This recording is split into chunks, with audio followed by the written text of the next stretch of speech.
আসসালামু আলাইকুম ফ্রেন্ডস, আমি আছি শাওন্ত। মাশাআল্লাহ আলহামদুলিল্লাহ, আমার সাথে আছে বড় ভাই। সকালবেলায় ঘুম থেকে উঠেই মূলত দুই ভাই আসছি ক্ষেত দেখার জন্য। বড় ভাই প্লাস হচ্ছে আমি।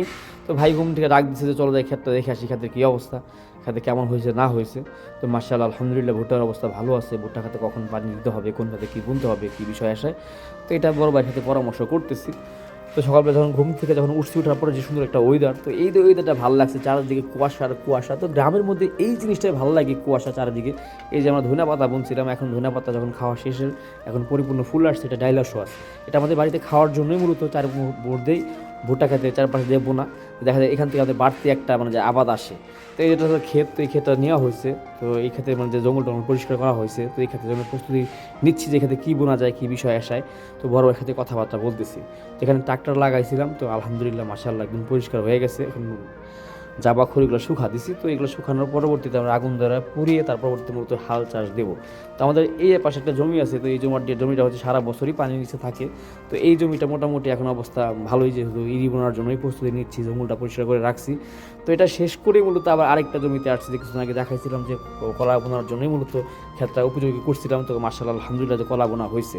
তো সকালবেলা ঘুম থেকে উঠে মূলত যে সমস্ত কাজগুলো ছিল আমাদের দুই ভাইয়ের কাজ মোটামুটি ক্ষেত খোলা অ্যাকশন করেই মূলত আবার 8টার মধ্যে আমি হিঙ্গানগর কলা বাগান দেলদরে সাইডে আসছি। তো এইখানে আসার পরবর্তীতে আমরা ইট পড়তেছে প্রত্যেকটা সাইডে। এটা হচ্ছে আপনার আঠুভাঙ্গা বা নাগরপুর বা দেওয়াটা যে কোনো সাইড থেকে মূলত আমরা ইটগুলো বিক্রি করি। এটা হচ্ছে অরিজিনাল পিকেটেড।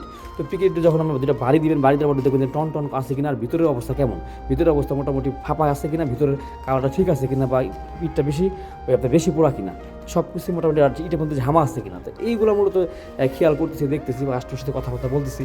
দেলদারের যে কোনো সাইডে যে কোনো প্রান্তে মূলত ইট বালু সিমেন্ট আমরা সাপ্লাই দিয়ে থাকি। যখন যে সমস্ত কাজগুলো করি, সেই সমস্ত কাজগুলো একটু একটু করে আপনার মাঝে ভিডিও দেওয়ার চেষ্টা করি।